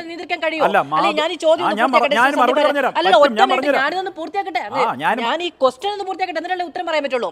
41 കമ്പനികൾ 2471 കോടി ഈ പറയുന്ന അന്വേഷണം ഇനീഷ്യേറ്റ് ചെയ്തതിനു ശേഷം, റെയ്ഡിനു ശേഷമാണ് 1698 കോടിയും കൈമാറ്റം ചെയ്യപ്പെട്ടിട്ടുള്ളത് എന്ന് പറയുമ്പോൾ ഇതെന്താ ഹഫ്തപരിക്കലോ, ഗുണ്ടാപിരിവോ? അല്ല മാധു, അങ്ങനെയാണെങ്കിൽ ഞാൻ ഒരു കാര്യം പറയട്ടെ. മാധു പറയുന്ന കാര്യം നമുക്കൊന്ന് വാദത്തിന് വേണ്ടി സമ്മതിച്ചാൽ, ഇനിയിപ്പോൾ ഇവർ പരാതി ഇവരേതെങ്കിലും കേസ് വന്നതിന് പുറകെയാണ് ഈ പൈസ കൊടുത്ത് എന്ന് നിങ്ങൾക്ക് ആക്ഷേപം ഉണ്ടെങ്കിൽ, ഇവരെല്ലാവരും ഒന്ന് പ്രതിപക്ഷ പാർട്ടികൾക്ക് പൈസ കൊടുത്തിട്ടുണ്ട്. അപ്പോൾ മാധു ചോദിക്കും, പ്രതിപക്ഷ പാർട്ടികൾക്ക് ഈ കേസിനെ സ്വാധീനിക്കാൻ കഴിയുമോ എന്ന് ചോദിക്കും. കഴിയുമല്ലോ, അവർക്ക് ആക്ഷേപം ഉന്നയിക്കാതിരിക്കാമല്ലോ. അപ്പോൾ സ്വാഭാവികമായിട്ടും അവർ അഴിമതിയുടെ ഭാഗമായി മാറുകയല്ലേ. ഇന്ത്യ മഹാരാജ്യത്ത് പൊളിറ്റിക്കൽ പാർട്ടി, ഒരു മിനിറ്റ്, അതും അഴിമതി നിരോധന നിയമത്തിന്റെ പരിധിയിൽ പെടുന്നതാണല്ലോ. അങ്ങനെയാണെങ്കിൽ അവർ സമ്മതിച്ചാൽ മതി. അവർ ഈ ആക്ഷേപം പുറത്തു പറയാതിരിക്കാൻ വേണ്ടി പണം വാങ്ങിയെന്ന് അവർ സമ്മതിച്ചാൽ മതി. ഇനി ഒരു കാര്യം, പ്രതിപക്ഷം മിണ്ടാതിരുന്നിട്ടുണ്ടെങ്കിൽ ദേശീയ അന്വേഷണ ഏജൻസികൾക്ക് അന്വേഷിക്കണമെന്നില്ലേ? നിങ്ങൾക്ക് ഈ പറയുന്ന രാഷ്ട്രീയ ഇച്ഛ ഇല്ലാതാവോ? പ്രതിപക്ഷം പറയുന്നതനുസരിച്ച് മാത്രമാണോ ദേശീയ അന്വേഷണ? ഞാനൊരു കാര്യം കൃത്യമായി പറയാം. ഈ പറയുന്ന ഒരു കമ്പനികൾക്കെതിരെയുമുള്ള ഒരു അന്വേഷണവും ഇപ്പം നിങ്ങൾ പറയുന്നത് കേട്ട് കഴിഞ്ഞാൽ ഞങ്ങൾ അഴിമതിക്ക് ആരോപണ വിധേയരായിട്ടുള്ള കോൺഗ്രസ്സുകാരെയും ആം ആദ്മി പാർട്ടിക്കാരെയും കയ്യിൽ പൈസ വാങ്ങിയത് പോലെയാണ്. അങ്ങനെയല്ല. ഈ രാജ്യത്ത് ഉള്ള മിക്കവാറും എല്ലാ കോർപ്പറേറ്റ് സ്ഥാപനങ്ങൾക്കെതിരെയും ഒന്നല്ലെങ്കിൽ മറ്റൊരു തരത്തിലുള്ള ഏജൻസികളുടെ അന്വേഷണം നടക്കുന്നുണ്ടാവും. കാരണം അവരെല്ലാവരും രാജ്യത്തെ വിവിധ കേസ് അല്ലെങ്കിൽ വിവിധ പ്രോജക്റ്റുകളിൽ പണം മുടക്കിയിട്ടുള്ളവരാണ്, വിവിധ പദ്ധതികൾ കൈകാര്യം ചെയ്യുന്നവരാണ്. സ്വാഭാവികമായിട്ട് പരാതി ഉണ്ടാവും, കേസുകളുണ്ടാവും എന്ന് കരുതി അവർക്കൊന്നും പൊളിറ്റിക്കൽ പാർട്ടീസിന് ഫണ്ടിങ് കൊടുക്കാൻ അധികാരമില്ല എന്ന് പറയരുത്. ഇനി ഒരു കാര്യം ഞാൻ പറയാം, കൃത്യമായിട്ട് പറയാം. ഇവിടെ കോൺഗ്രസ് ഉന്നയിക്കുന്ന ആക്ഷേപം എന്താണ്? ഞങ്ങൾ മേഘ ഗ്രൂപ്പിൻ്റെ നിന്ന് പണം വാങ്ങി എന്നാണ് പറയുന്നത്. അവരിൽ നിന്ന് അൺഅക്കൗണ്ടഡ് പണം വാങ്ങിയതിന് തെളിവുണ്ടെന്നാണല്ലോ ഡൽഹി ഹൈക്കോടതി പറഞ്ഞത്. ശരി, okay. കോൺഗ്രസ് വാങ്ങിയതിന് ഞങ്ങൾ വാങ്ങിയത് അക്കൗണ്ടഡും അവർ വാങ്ങിയത് അൺഅക്കൗണ്ടഡ് ആണ്. ഇവർ ബ്ലാക്ക് മണിയുടെ ആളുകളാണ്. അതാണ് പ്രശ്നം എന്ന് പറയുന്നത്.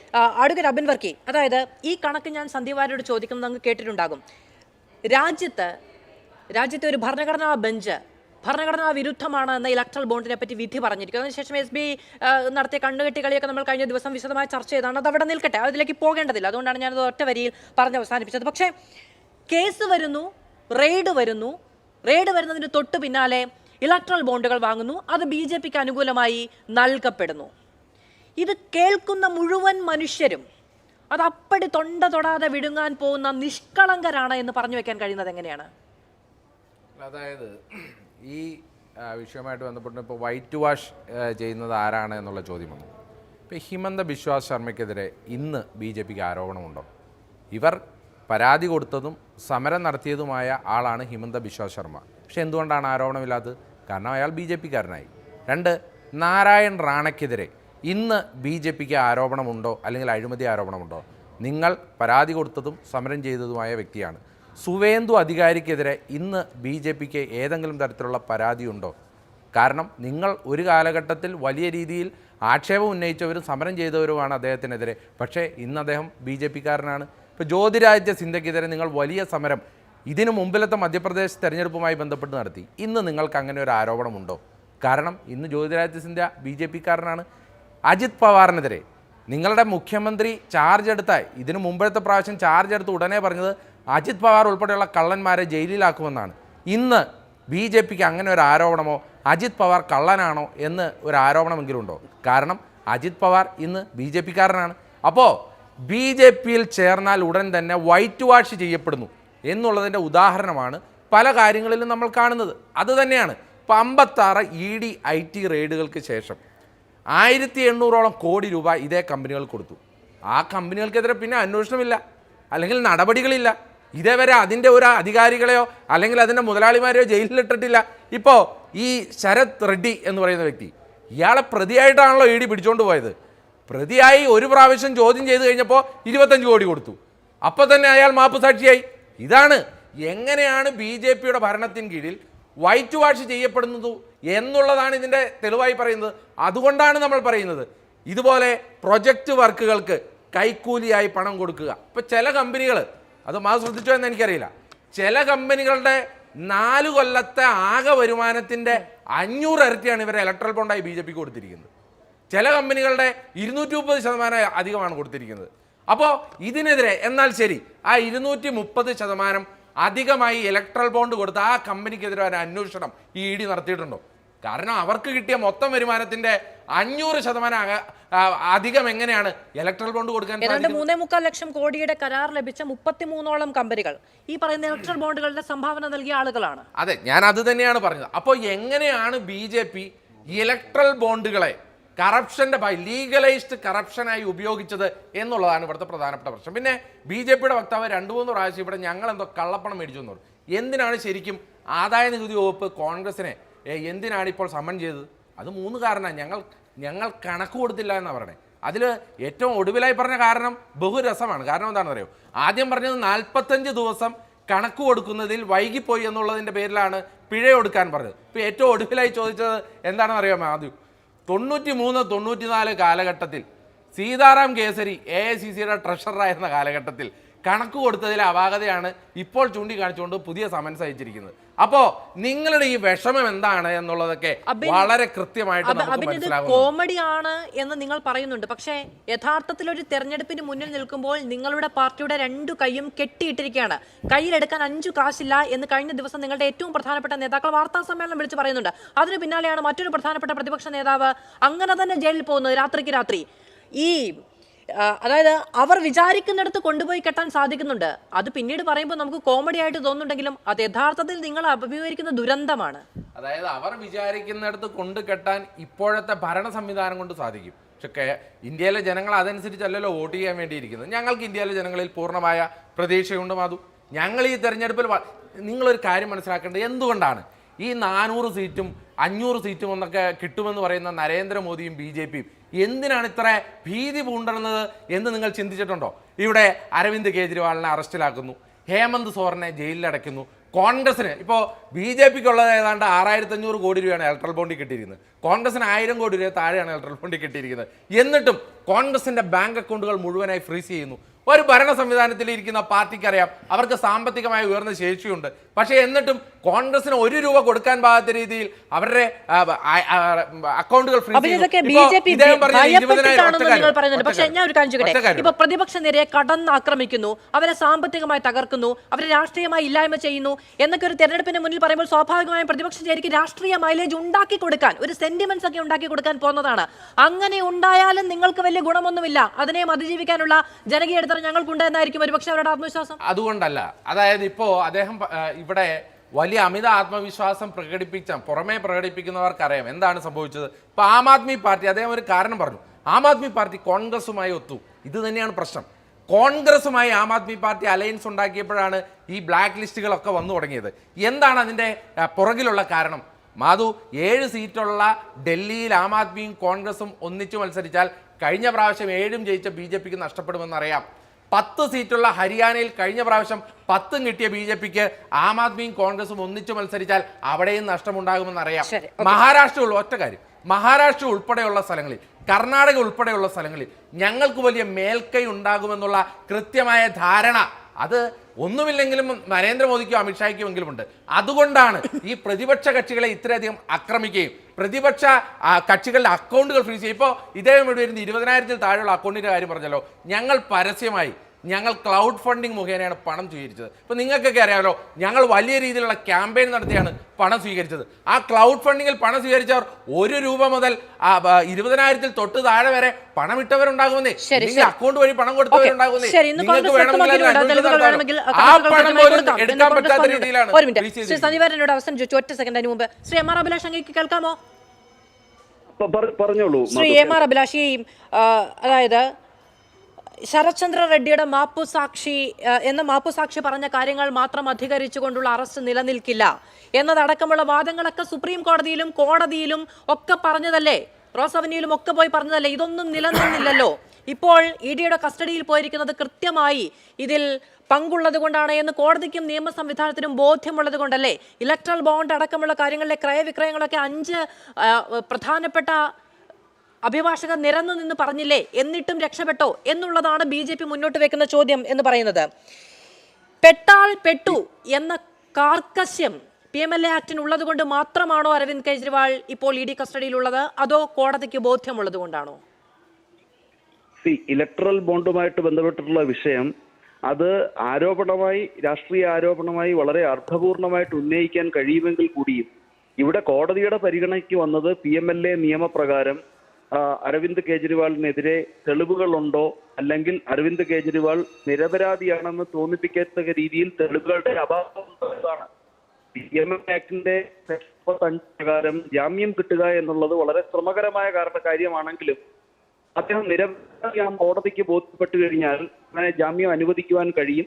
നിരവധി കേസുകളിൽ ഡൽഹി ഹൈക്കോടതി ഉൾപ്പെടെ ജാമ്യം അനുവദിച്ചിട്ടുള്ള സാഹചര്യങ്ങൾ ഉണ്ടായിട്ടുണ്ട്. പക്ഷേ ഈ റിമാൻഡ് ആപ്ലിക്കേഷനിൽ പറയുന്ന വസ്തുതകൾ, സെക്ഷൻ 5 പ്രകാരമുള്ള മൊഴികൾ സത്യമായെങ്കിൽ അരവിന്ദ് കെജ്രിവാളിന്റെ ഈ വിഷയത്തിലെ ഇൻവോൾവ്മെന്റ് വളരെ വ്യക്തമാണ്. അത് സംബന്ധിച്ച് നിയമത്തിന്റെ വഴിക്ക് പോകേണ്ടതായിട്ടുണ്ട്. ഇലക്ട്രൽ ബോണ്ടുമായി ബന്ധപ്പെട്ടുള്ള വിഷയത്തിൽ അഴിമതി പ്രോക്യൂ ഉണ്ടോ എന്നതിനെ കുറിച്ചൊക്കെ വളരെ വ്യക്തമായ അന്വേഷണം നടത്തേണ്ടതാണ്. ഒരു സിറ്റിംഗ് സുപ്രീം കോടതി ജഡ്ജി തന്നെ ഈ വിഷയങ്ങൾ അന്വേഷിക്കുന്ന രീതിയിൽ ചെന്നെത്തുകയാണ് എന്നുണ്ടെങ്കിൽ അഴിമതി ജഡിലമായിട്ടുള്ള നമ്മുടെ രാഷ്ട്രീയം അതിനകത്ത് ഒരു കുറച്ചൊക്കെ ശുദ്ധികലശത്തിന് സാധ്യമാകും. അതൊരു വ്യത്യസ്തമായ വിഷയമാണ്. അത് അതിൻ്റെതായിട്ടുള്ള നിയമ നടപടികളിലേക്ക് പോകേണ്ടതായിട്ടുണ്ട്. പൊതുതാൽപര്യ ഹർജികളൊക്കെ കോടതികളിലേക്ക് ചെല്ലുവാൻ കഴിയും. പക്ഷേ അരവിന്ദ് കെജ്രിവാളിന്റെ ഈ ഒരു വിഷയത്തിലെ മദ്യനയവുമായിട്ട് ബന്ധപ്പെട്ടുള്ള ഇൻവോൾവ്മെന്റ്, മനീഷ് സിസോദിയയുടെ ഇൻവോൾവ്മെന്റ്, ഇതൊക്കെ തന്നെ വളരെ വ്യക്തമായിട്ടുള്ളതാണ്. മനീഷ് സിസോദിയയുടെ ജാമ്യ ഹർജി സുപ്രീം കോടതി തള്ളിയതിനു ശേഷം പുനഃപരിശോധനാ ഹർജിയും തള്ളി.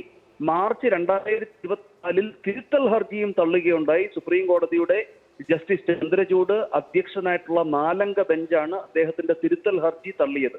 ഇത് രണ്ട് വിഷയമാണ്. അഴിമതി എന്ന പൊതു സ്വഭാവം ഇതിനുണ്ട് എങ്കിലും ഇപ്പം PMLA നിയമവുമായി ബന്ധപ്പെട്ട് നടപടി നേരിടുന്ന കേജ്രിവാൾ ഡൽഹി മദ്യനയവുമായിട്ട് ബന്ധപ്പെട്ടിട്ടാണ് നടപടി നേരിടുന്നത്. തെളിവുകളുണ്ട് എന്ന് വിശ്വസിക്കത്തക്ക രീതിയിൽ തന്നെയാണ് കാര്യങ്ങൾ കിടക്കുന്നത്. ഇത്രയും കഴിഞ്ഞ ഒരു വർഷത്തിലധികമായിട്ട് മനീഷ് സിസോദിയ ജയിലിൽ കിടക്കുന്നതിന്റെ കാരണം അദ്ദേഹത്തിന്റെ തിരുത്തൽ ഹർജി വരെയും തള്ളിക്കളഞ്ഞതിന്റെ കാരണം അദ്ദേഹത്തിനെതിരെ തെളിവുണ്ട് എന്നതുകൊണ്ട് തന്നെയാണ്. കേജ്രിവാളിനെ സംബന്ധിച്ച് മൊഴിയുണ്ട്. സെക്ഷൻ 50 പ്രകാരം കോ അക്യൂസ്ഡിന്റെ മൊഴിയുണ്ടെങ്കിൽ അതിനെ മുഖവിലേക്ക് എടുക്കാൻ കഴിയുന്നതാണ്. അതിന് സബ്സ്റ്റാൻറ്റീവ് വാല്യൂ ഇല്ലെങ്കിൽ കൂടിയും അതിന് കൊറാബറേറ്റീവ് വാല്യൂ ഉണ്ട്. പക്ഷേ ശ്രീ എം ആർ അഭിലാഷ്, ആ പറയുന്ന കാര്യത്തിലാണ് ഈ ഇലക്ട്രൽ ബോണ്ടിന്റെ ക്രയവിക്രയവുമായി ബന്ധപ്പെട്ട കാര്യങ്ങൾ ബോധിപ്പിക്കാൻ പ്രതിപക്ഷ ചേരിയുടെ അഭിഭാഷകർ ശ്രമിച്ചത്. അത് കോടതി മുഖവിലേക്ക് എടുക്കുന്നില്ല എന്നുള്ളതാണ് BJP പറയുകയും ചെയ്യുന്നൊരു കാര്യം. മറ്റൊന്ന്, ഈ രാഷ്ട്രീയ പാർട്ടി എന്ന നിലയിൽ ഉള്ള ഒരു ഡെഫിനിഷനാണ് അസോസിയേഷൻ ഓഫ് ഇൻഡിവിജ്വൽ എന്ന് പറയുന്ന കാഴ്ചപ്പാടിൽ നിന്നുകൊണ്ടാണ് ED ഈ ഭരണ സംവിധാനത്തെയും രാഷ്ട്രീയ പാർട്ടിയും ഒക്കെ വിശദീകരിക്കുന്നത്. അങ്ങനെ വിശദീകരിക്കുമ്പോഴാണ് അതിൻ്റെ ഈ പറയുന്ന ആം ആദ്മി പാർട്ടിയുടെ ഏറ്റവും പ്രധാനപ്പെട്ട നേതാവ് എന്ന നിലയിൽ, ഏറ്റവും പ്രധാനപ്പെട്ട റെപ്രസെൻറ്റേറ്റീവ് എന്ന നിലയിൽ അരവിന്ദ് കെജ്രിവാളിന് കൂടി ഉത്തരവാദിത്തം ചാർത്തിക്കൊടുക്കുകയും ചെയ്യുന്നത്. ഇതിനെ അരവിന്ദ് കെജ്രിവാൾ നാളെ ഹൈക്കോടതിയിൽ ചോദ്യം ചെയ്താൽ അതിന്റെ സാധ്യത എത്രത്തോളമാണ്? ഇല്ല, അരവിന്ദ് കെജ്രിവാൾ ഡൽഹിയുടെ മുഖ്യമന്ത്രി എന്നുള്ള നിലയിലാണ് നയരൂപീകരണവുമായിട്ട് ബന്ധപ്പെട്ട് ആം ആദ്മി പാർട്ടിയുടെ കൺവീനർ എന്നുള്ള നിലയിൽ അങ്ങനെ ഒബ്റ്റെയിൻ ചെയ്തിട്ടുള്ള നിയമവിരുദ്ധമായി എന്ന് പറയപ്പെടുന്ന ആ ധനം അത് ഇലക്ഷൻ ക്യാമ്പയിന് വേണ്ടി ഉപയോഗിച്ചത്. അപ്പം അസോസിയേഷൻ ഓഫ് ഇൻഡിവിജ്വൽസ് എന്ന് പറയുമ്പോൾ ആം ആദ്മി പാർട്ടി അസച്ച് ആം ആദ്മി പാർട്ടിയെ ഈ കേസിൽ പ്രതിയാക്കിയിട്ടില്ല. പക്ഷേ അദ്ദേഹം അധികാരത്തിൽ ഇരുന്നു എന്നതുകൊണ്ട് ആ ധനം ഇങ്ങനെ ഉപയോഗിക്കുന്നതുമാണ് അദ്ദേഹത്തിനെതിരെ ഉന്നയിക്കപ്പെടുന്ന ആരോപണം. ഇലക്ട്രൽ ബോണ്ടുമായിട്ട് ബന്ധപ്പെട്ടിട്ടുള്ള വിഷയവും അഴിമതിയും മാപ്പുസാക്ഷിയായ കമ്പനിയിൽ നിന്നും ഭരിക്കുന്ന പാർട്ടി BJP ഫണ്ട് വാങ്ങിയതും ഒക്കെ വളരെ ഗൗരവമായിട്ടുള്ള വിഷയമാണ്.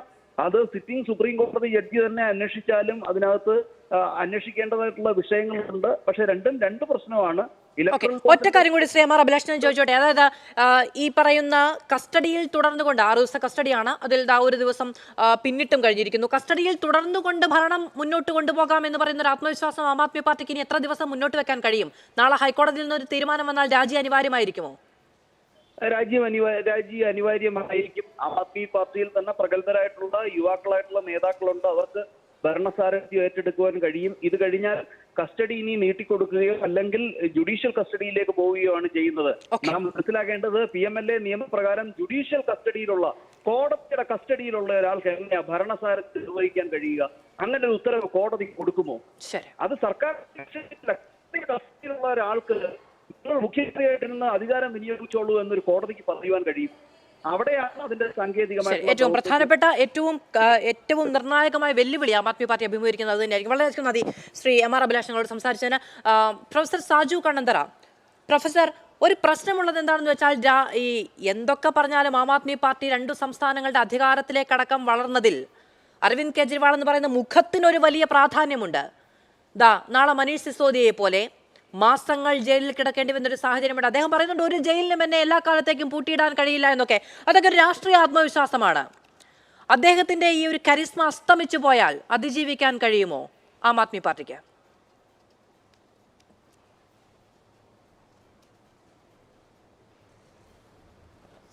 ആം ആദ്മി പാർട്ടി എന്ന പ്രസ്ഥാനത്തിന് അരവിന്ദ് കെജ്രിവാൾ ശക്തമായ നേതൃത്വം നൽകിക്കൊണ്ടിരിക്കുകയാണ്.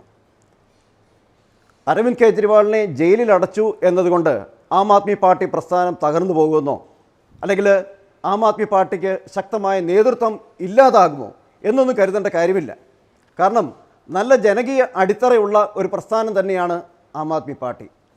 അതുകൊണ്ട് തന്നെയാണ് 10 വർഷത്തിനുള്ളിൽ ഇന്ത്യയിലെ തന്നെ ഏറ്റവും വലിയ 3ാമത്തെ ദേശീയ രാഷ്ട്രീയ പ്രസ്ഥാനമായിട്ട് ആം ആദ്മി പാർട്ടി മാറിയത്. ഇവിടെ സന്ദീപ് വാര്യർ ഒരു കാര്യം പറയുകയുണ്ടായി. അതായത് താങ്കൾ ഒരു കാര്യം മനസ്സിലാക്കുക, പ്രതിപക്ഷത്തുള്ള എല്ലാ രാഷ്ട്രീയ പാർട്ടികളും അതിൻ്റെ നേതാക്കളെല്ലാം അഴിമതിക്കാരാണ്. BJPയിൽ അഴിമതിയൊന്നുമില്ല. അത് സ്ഥാപിക്കാൻ വേണ്ടി അന്വേഷണ ഏജൻസികളെ ഉപയോഗിച്ചുകൊണ്ട് പ്രതിപക്ഷ നേതാക്കളെയൊക്കെ വേട്ടയാടുകയാണ്. ഞാൻ ഇവിടെ ഒരു കാര്യം ചോദിച്ചോട്ടെ, അന്വേഷണ ഏജൻസികൾ സ്വതന്ത്രമാണെങ്കിൽ EDയും CBI ഒക്കെ സ്വതന്ത്രമായിട്ട് പ്രവർത്തിക്കുന്ന ഒരു സാഹചര്യത്തിലേക്ക് എത്തിച്ചേർന്ന് കഴിഞ്ഞാൽ ഇവിടെ അറസ്റ്റിലാകാൻ പോകുന്നത്, ഇവിടെ ജയിലിൽ നിറയാൻ പോകുന്നത് BJP നേതാക്കന്മാരെ കൊണ്ടായിരിക്കും എന്ന വസ്തുത കൂടി നിങ്ങൾ മനസ്സിലാക്കണം. രാഷ്ട്രീയ ഇടപെടലുകൾ ഉള്ളതുകൊണ്ട് മാത്രമാണ് ഇന്ന് EDയും CBIയും ഉപയോഗിച്ച് പ്രതിപക്ഷ നേതാക്കളെ വേട്ടയാടുന്നത്. ആ വസ്തുത താങ്കൾ മറക്കരുത്. കാരണം ഇന്ന് ആം ആദ്മി പാർട്ടി വളർന്നു വരുന്ന പ്രസ്ഥാനമാണ്. ഇന്ന് BJP നേതൃത്വം ഏറ്റവും ഭയക്കുന്ന ഒരു വ്യക്തി അത് ആം ആദ്മി പാർട്ടിയുടെ നേതാവായ കേജ്രിവാളാണ്. അപ്പോൾ ഏത് വിധേനയും അദ്ദേഹത്തെ നിശബ്ദനാക്കുക എന്ന ഒരു ലക്ഷ്യം മാത്രമാണ് BJPക്കുള്ളത്. ഇന്ന് കോൺഗ്രസുമായിട്ട് ചേർന്നുകൊണ്ട് ആം ആദ്മി ഇന്ത്യ സഖ്യത്തിൻ്റെ ഭാഗമായെങ്കിൽ അത് വലിയൊരു ലക്ഷ്യം വെച്ചുകൊണ്ടാണ്. അത് ഞാൻ തുടക്കത്തിൽ തന്നെ പറയുകയുണ്ടായി. കാരണം ഇന്ന് ഇന്ത്യ നേരിടുന്ന ഏറ്റവും വലിയ ഭീഷണി എന്ന് പറയുന്നത് ജനാധിപത്യ സംവിധാനം ഇനി ഇന്ത്യയിൽ തുടരുമോ എന്നുള്ളതാണ്. അതുകൊണ്ട് തന്നെയാണ് ഒരിക്കൽ ആം ആദ്മി പാർട്ടിയെ ശക്തമായിട്ട് വിമർശിച്ചു കൊണ്ടിരുന്ന കോൺഗ്രസ് പ്രസ്ഥാനവുമായിട്ട് ചേർന്ന് നിന്നുകൊണ്ട് തന്നെ ഇന്ന് ഇന്ത്യ നേരിടുന്ന ഏറ്റവും വലിയ വിപത്തായ BJPയെ അധികാരത്തിൽ നിന്ന് മാറ്റി നിർത്തണമെന്ന് ജനങ്ങളുടെ ആഗ്രഹത്തിനൊപ്പമാണ്, ആ ജനങ്ങളുടെ ചിന്തയ്ക്കൊപ്പമാണ് ഇന്ന് ആം ആദ്മി പാർട്ടി ഉള്ളത്. ശരി, അങ്ങനെയാണെങ്കിൽ ഞാൻ ഒരു ഇടവേള എടുത്തതിന് ശേഷം കേൾക്കാം. ഇടവേള.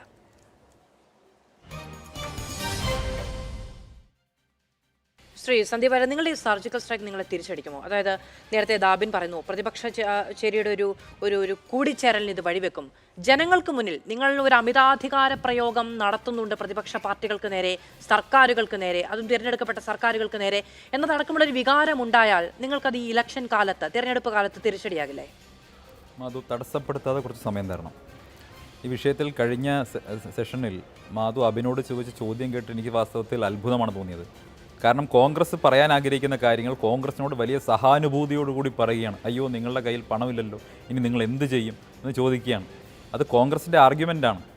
എന്തറിഞ്ഞിട്ടാണ് അത് പറയുന്നത് എനിക്കറിയില്ല. കോൺഗ്രസിൻ്റെ കയ്യിൽ പണമില്ല എന്ന് പറഞ്ഞാൽ ഈ നാട്ടുകാർ വിശ്വസിക്കും. ഇവരുടെ MP കയ്യിൽ നിന്ന് വീട്ടിൽ നിന്നല്ലേ 300 കോടി രൂപ പിടിച്ചെടുത്ത് നിങ്ങൾ കണ്ടില്ലേ?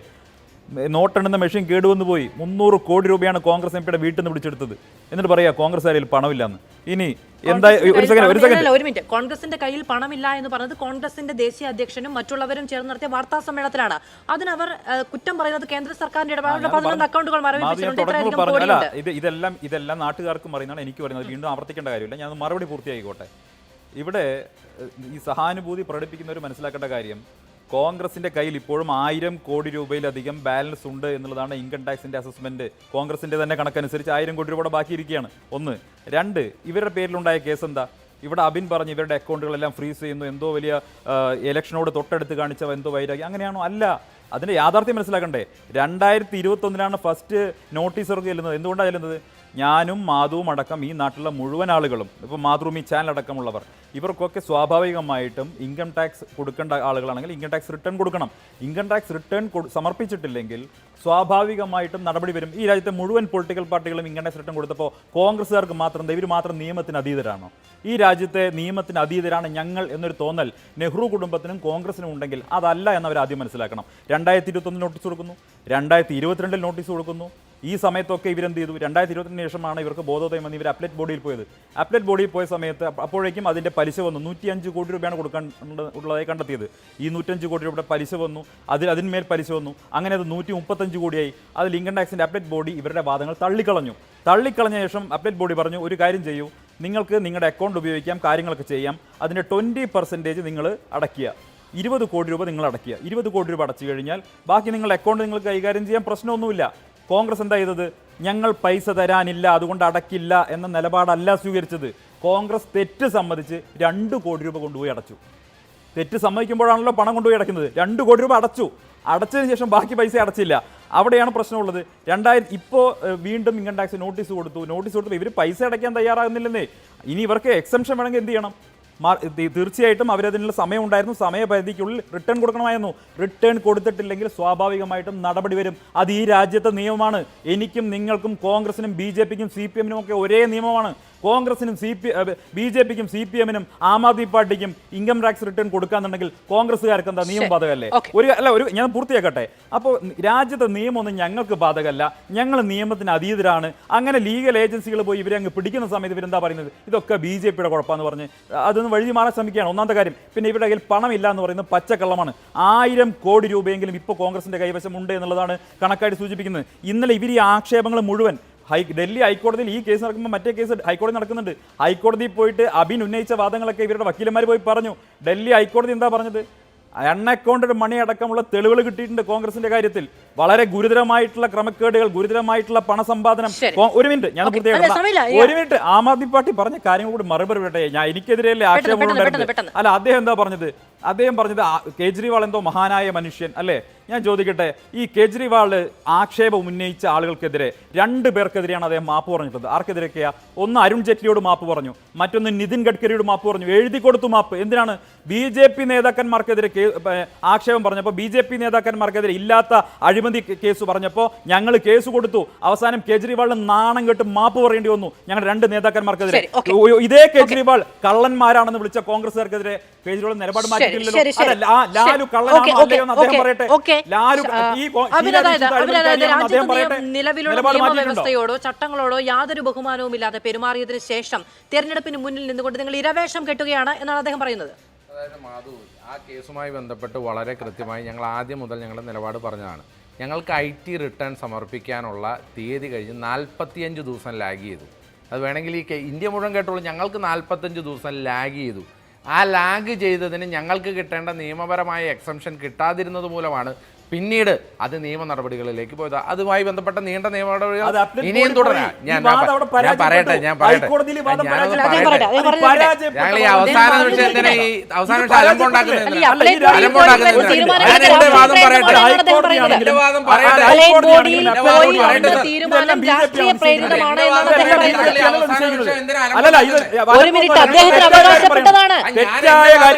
ഈ വാദമൊക്കെ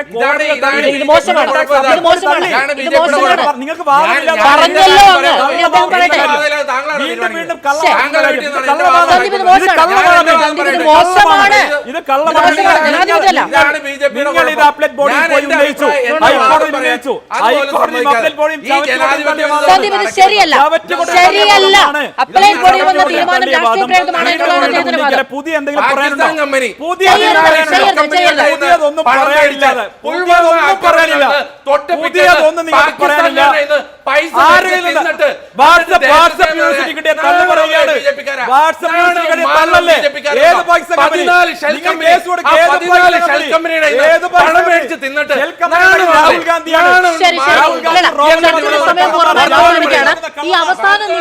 അവസാന നിമിഷം ഈ പറയുന്ന വികാരപ്രക്ഷുബ്ധതയോടെ ശബ്ദം ഉയർത്തിപ്പിടിച്ചാലൊന്നും ഒരു വാദവും ജനം കണക്കിലെടുക്കില്ല എന്നുള്ളത് ബഹുമാനപ്പെട്ട പാനലിസ്റ്റുകൾ മനസ്സിലാക്കിയാൽ നന്നായിരിക്കും. അത് പ്രേക്ഷകരോട് കാണിക്കുന്ന ഒരു മര്യാദയുമായിരിക്കും. വളരെയധികം നന്ദി പാനലിസ്റ്റുകൾക്കും പ്രേക്ഷകർക്കും.